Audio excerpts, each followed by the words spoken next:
여러분, 우리가 커피를 마시러 카페에 가면 여러 종류의 커피들이 있습니다. 그 가운데 아주 커피가 진하고 또 쓰고 양도 아주 작아서 누가 하나 마실 것 같지 않은 그런 커피가 있습니다. 바로 에스프레소죠. 그런데 이 에스프레소에 특별한 별명이 있습니다. 무엇일까요? 바로 커피의 심장이다 라고 하는 별명이 있습니다. 왜 그럴까요? 왜 그런가 하면 이 에스프레소가 모든 커피의 기본이기 때문에 그렇습니다. 이 에스프레소에 따뜻한 물을 넣으면 아메리카노가 됩니다. 또 거기에 우유를 넣는다면 카페 라테가 되죠. 그리고 거기에 우유에 버금을 넣고 계피가루를 살짝 뿌리면 카푸치노가 됩니다. 이와 같이 이 에스프레소로 여러 커피를 만들 수 있습니다. 그래서 그 특징을 살려서 이 에스프레소의 별명이 커피의 심장이다 라고 하는 별명을 얻게 되었습니다. 여러분 아십니까? 저와 여러분들에게도 아주 특별한 별명이 있습니다. 그리스도인들에게 특별한 별명이 있다는 것입니다. 무엇일까요? 바로 오늘 이 하나님의 말씀을 통해서 그리스도인들이 과연 어떤 별명, 특별한 별명을 가지고 있는지 깨닫고 그 은혜를 통해서 우리의 삶이 변화되기를 예수님 이름으로 축복합니다.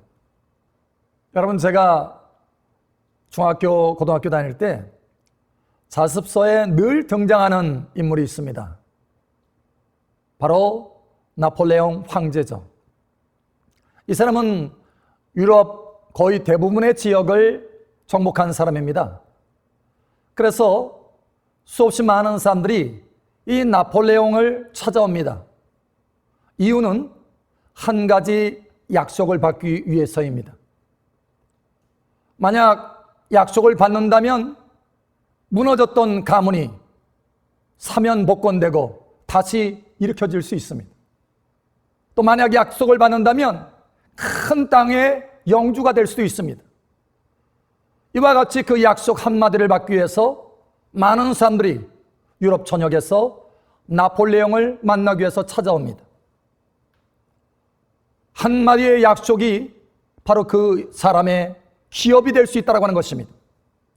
여러분, 이와 같이 다만 한 사람의 말이라 할지라도 그 약속으로 인해서 평생이 달라질 수 있는 기업이 될 수 있거든.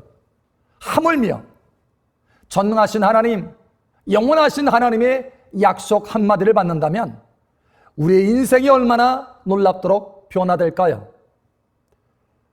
여러분, 하나님은 영원하신 하나님이십니다. 사람의 약속은 다만 이 세상에서 끝이 나죠. 그러나 하나님은 영원하신 하나님이기 때문에 약속을 하신다면 그 약속은 이 생뿐만 아니라 영원한 삶에도 영향을 끼친다라고 하는 것입니다. 사실 우리가 예수 믿으면 구원받는다라고 하는 약속을 믿고 예수님을 믿어서 영원한 구원을 받았죠. 이와 같이 우리의 신앙생활의 시작은 약속으로부터 출발한다라고 할 수 있습니다. 그래서 에베소서 2장에 보면 그리스도인이 되기 전과 그 다음 이후의 삶의 특징을 바로 약속이 있느냐 없느냐라고 결정을 짓습니다. 에베소서 2장 12절에 이렇게 말합니다. 그때 너희는 그리스도 밖에 있었고 이스라엘 나라 밖에 사람이라. 약속의 언약들에 대하여는 외인이요 세상에서는 소망이 없고 하나님도 없는 자이더니 라고 말씀합니다. 그러니까 우리가 그리스도 밖에 있었을 때, 다시 말하면 예수님을 믿기 전에는 약속이 없는 사람이었는데 이제 그리스도 안에 들어와서 예수님을 믿었을 때는 이와 같이 약속이 있는 사람이 되었다라고 하는 것입니다. 예수 믿는 사람과 그렇지 않은 사람의 결정적인 것은 바로 하나님의 약속이 그 안에 있느냐 없느냐라고 하는 차이라고 하는 것입니다. 그래서 오늘 여기 하나님의 말씀에 보면 히브리서 6장 17절에 과연 그리스도인의 별명이 무엇인지 말씀해주고 있습니다. 바로 약속을 기업으로 받는 자들이라고 말씀하고 있습니다. 여러분, 저와 여러분의 별명이 약속을 기업으로 받는 자라고 하는 것입니다. 하나님의 약속이 우리 안에 들어왔고 또 계속해서 그 약속들이 우리에게 주어질 수 있다라고 하는 것입니다. 때로는 어떤 사람은 그렇게 생각할 수 있습니다. 아니, 성경에 보면 수없이 많은 놀라운 약속들이 있는데 어떻게 내가 그 약속을 받을 수 있는 자격이 있단 말인가? 라고 생각할 수 있습니다. 여러분, 그러나 그렇지 않습니다. 우리의 별명이 뭐라고요? 약속을 받는 자들이다 라고 하는 것입니다. 그러니 하나님의 약속은 우리에게 제한이 없다라고 하는 것입니다. 얼마든지 하나님의 약속을 기업으로 취할 수 있는 사람이 되었다라고 하는 것입니다. 그래서 고린도 후서 1장 20절에 이렇게 말씀합니다. 하나님의 약속은 얼마든지 그리스도 안에서 이해가 되니 그런즉 그로 말미암아 우리가 아멘하여 하나님께 영광을 돌리게 되느니라. 예, 얼마든지 하나님의 약속들이 이해가 된다는 것입니다. 왜 그런가 하면 우리가 그리스도 안에 들어왔기 때문에 그렇습니다. 그리스도 안에서 우리가 얼마든지 이해가 되어서 아멘하여서 영광 돌릴 수 있다는 것입니다. 다시 말하면 우리는 약속을 기업으로 받는 자가 되었다라고 하는 것입니다. 하나님의 약속을 기업으로 받는 자의 모델이 하나 있습니다. 바로 우리의 믿음의 조상, 믿음의 선배인 아브라함입니다.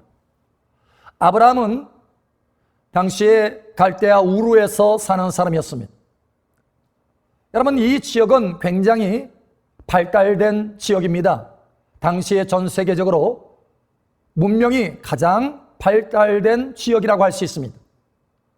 그런데 하나님께서 이 아브라함을 찾아오셔서 아브라함에게 약속 하나를 주십니다.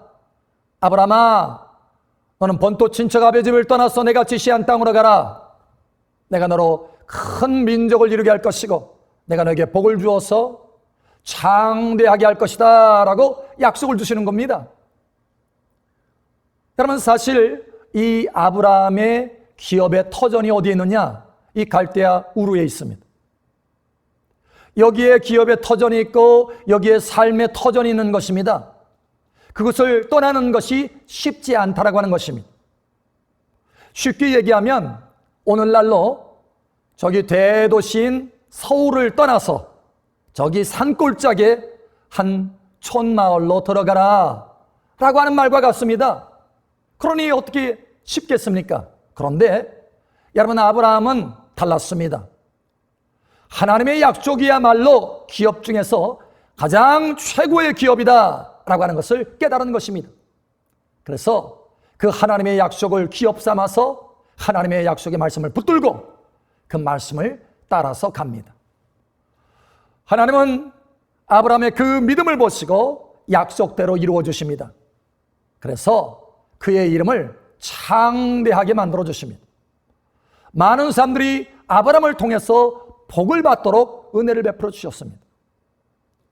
왜 그런가 하면 아브라함은 모든 기업 가운데서 가장 최고의 기업을 하나님의 약속, 바로 그 약속이 나의 최고의 기업이다라고 여겼기 때문에 그렇습니다. 여러분, 저와 여러분도 마찬가지입니다. 하나님이 오늘 이 말씀을 통해서 우리에게 주시기를 원하시는 것은 바로 너의 별명이 약속을 기업으로 받는 자다. 아브라함처럼 나의 약속을 최고의 기업으로 여겨라 라고 말씀하시기를 원하시기 때문에 그렇습니다. 여러분, 약속을 기업으로 받는 자의 모델 가운데 아브라함뿐만 아니라 야곱이라고 하는 사람도 있습니다. 여러분, 이 야곱은 형 에서를 피해서 외삼촌 라반의 집 바단 아람이라고 하는 먼 곳을 향해서 그 길의 여정을 떠납니다.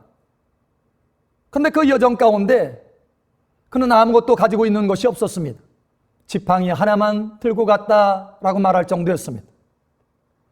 그런데 사실은 빈손이 아니었습니다. 왜냐하면 바로 하나님의 약속을 받았기 때문에 그렇습니다. 길을 가는 여정 가운데 하나님이 나타나셔서 야곱에게 약속하십니다. 야곱아, 내가 너와 함께 할 것이고 너를 지킬 것이며 너에게 복을 줄 것이다. 다시 이 땅에 돌아오게 할 것이다 라고 약속하십니다. 여러분, 야곱은 그 약속을 받았습니다. 그리고 바다나람에서 많은 일들을 합니다. 사실 위험한 일도 많이 당합니다. 그러나 그럼에도 불구하고 하나님이 지키겠다고 하는 그 약속을 붙들었기 때문에 야곱의 삶에는 하나님의 보호하심이 있었습니다. 뿐만 아니라 하나님이 내가 너에게 복을 주리라 라고 하는 약속이 있었기 때문에 그 약속을 붙든 야곱에게는 하나님의 풍성함이 나타나기 시작했습니다. 양떼들이 늘어납니다. 또 낙타도 늘어납니다. 그와 함께 일하는 목동들도 늘어납니다. 그래서 마침내 그는 큰 부유한 사람, 거부가 됩니다. 그리고 고향으로 돌아옵니다. 도대체 어떻게 빈손으로 간 사람이, 빈손으로 고향을 떠난 사람이 그렇게 풍성함 가운데 고향으로 돌아올 수 있었을까요? 그것은 야곱이 진정 빈손이 아니었기 때문에 그렇습니다. 바로 야곱은 무엇보다도 중요한 기업, 무엇보다도 최고의 기업인 하나님의 약속의 말씀을 붙들었다라고 하는 것입니다. 여러분이 가지고 있는 것이 적다 할지라도, 여러분이 가지고 있는 재능이나 여러분이 가지고 있는 재물이나 여러분 그 어떤 것이 부족하고 적다 할지라도 염려할 것이 없습니다. 이제는 우리의 삶이 달라졌기 때문에 그렇습니다. 우리는 바로 하나님의 약속을 기업으로 받는 자가 되었기 때문에 그렇습니다. 만약에 우리가 하나님의 약속의 말씀을 기업으로 여긴다면 아브라함처럼 그 이름이 창대하게 되고 야곱처럼 하나님의 보호자로 세워지게 될 것입니다. 왜냐하면 그 약속은 그 사람의 인생을 처음부터 끝까지 변화시키는 능력이 있기 때문에 그렇습니다. 제가 두바이를 선교차 간 적이 있습니다. 그곳에 부르즈 칼리파라고 하는 세계 제일 높은 빌딩이 있습니다. 그래서 그 빌딩에 스카이 라운지에 가서 이 전체 두바이의 모습을 살펴볼 기회가 있었습니다. 전체를 볼 때 얼마나 많은 웅장한 빌딩들, 아름다운 빌딩들이 얼마나 질비하게 있는지요. 참으로 부유한 도시였고 번성하는 도시였습니다. 그런데 여러분 아십니까? 사실 이 두바이는요, 작은 어촌이었습니다. 그러니까 그 어촌의 이 먹거리는 그 작은 바다에서 나는 그 작은 물고기들이었어요. 그것이 자원이고 기업이었습니다. 그런데 놀라운 변화가 일어나기 시작했습니다. 왜 그런가 하면 기업이 바뀌었기 때문에 그렇습니다. 갑자기 땅 속에 있는 석유 자원이 발견된 것입니다.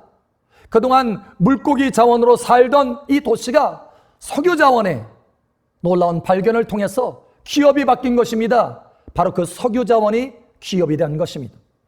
그래서 굉장한 부유한 도시가 되었고 번성하는 도시가 되었다라고 하는 것입니다. 여러분, 저와 여러분도 마찬가지입니다. 하나님의 약속의 말씀을 기업으로 삼는다면, 우리의 기업을 하나님의 약속, 최고의 기업인 하나님의 약속으로 바꾼다면 영원한 하나님의 은혜의 손길, 하나님의 능력의 손길을 우리 삶 속에 충만하게 맛보아서 번성하고 풍성한 삶으로 바뀌어지게 될 것입니다. 여러분, 두바이가 기업을 바꿨을 때 놀랍게 변화되었듯이 우리가 하나님의 약속을 나의 삶의 최고의 기업으로 바꾼다면 최고의 삶이 펼쳐지게 될 것입니다. 여러분, 사도 바울은 이것을 깨달았습니다. 그래서 에베소 교회를 위해서 편지를 보내며 그들을 위해서 기도할 때 하나님이 너에게 은혜를 베풀어 주셔서 그 기업의 영광이 풍성이 무엇인지 깨닫게 하기를 원하노라 라고 기도합니다. 그러니까 하나님의 약속을 붙들고 나아가는 그 사람에게는 놀라운 그 하나님의 기업의 영광을 맛보게 된다라고 하는 것입니다. 여러분, 이제 저와 여러분의 삶이 변화되기를 축복합니다.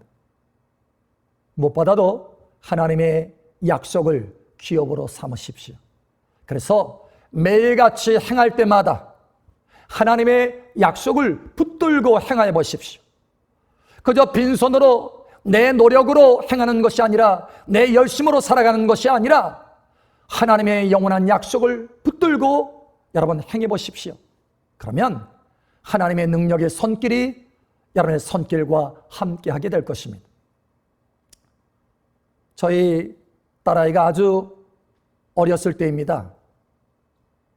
마침 하나님의 말씀을 묵상하고 있었습니다. 함께 말씀을 나누었던 것이죠. 마태복음 10장 42절 말씀을 함께 묵상하게 되었습니다. 또 누구든지 제자의 이름으로 이 작은 자 중 하나에게 냉수 한 그릇이라도 주는 자는 내가 진실로 너희에게 이르노니 그 사람이 결단코 상을 잃지 아니하리라 하시니라. 아멘. 여러분, 이 말씀을 함께 나누는데 그때부터 저희 어린 딸아이가 사람들이 찾아오면, 손님이 찾아오면, 또 사람들을 볼 때마다 냉수를 그렇게 대접하는 것입니다. 아주 환하고 기쁜 얼굴로 냉수를 대접하는 거예요. 그래서 제가 물었습니다. 아니, 왜 그렇게 냉수를 대접하냐? 라고 물었더니, 아빠, 하나님의 약속이 있잖아. 냉수 한 그릇이라도 결단코 상을 잃지 않는다고 했잖아. 여러분, 제가 얼마나 감격하고 하나님 앞에 감사를 드리는지 모릅니다. 아, 우리 딸아이가 하나님의 약속이 얼마나 귀한 줄을 알게 되었구나. 하나님의 약속을 기업으로 받는 자가 되었구나 라고 하는 생각 속에서 하나님 앞에 참 감사를 많이 했습니다. 여러분, 이와 같이 여러분의 모든 삶 가운데 하나님의 약속을 붙들고 행해 보십시오. 때론 우리가 기도할 때 그저 막연하게 기도할 때가 있습니다. 여러분, 막연하게 기도하는 것이 아니라 하나님의 약속의 말씀을 붙들고 기도해 보십시오. 하나님은 우리에게 이렇게 말씀합니다. 마태복음 7장 11절에 너희가 간자라도 좋은 것으로 자식에게 줄 줄 알거든 하물며 하늘에 계신 너희 아버지께서 구하는 자에게 좋은 것을 주시지 않겠느냐라고 하는 말씀입니다. 저는 이 말씀을 참 많이 붙들었습니다. 기도할 때마다 이 말씀을 붙들면 믿음이 생겨납니다. 힘이 납니다. 위로가 됩니다. 소망이 됩니다. 뿐만 아니라 삶 속에 이 약속의 말씀대로 기도 응답이 나타나는 것을 경험하고 체험하게 됩니다. 여러분, 이제는 저와 여러분의 모든 삶 가운데 하나님의 약속이 진정으로 기업이 되기를 축복합니다. 많은 사람들이 이 코로나 시절 가운데 경제적인 어려움을 겪고 있습니다. 경제적인 기근이다라고 할 정도입니다. 여러분, 이럴 때일수록 하나님의 약속을 기업으로 삼는 자가 되어야 됩니다. 오래전에 엘리야 시절에 아주 극심한 가뭄이 3년 반 동안이나 있었습니다. 그 가운데 사르밧에 한 여인이 살고 있었습니다.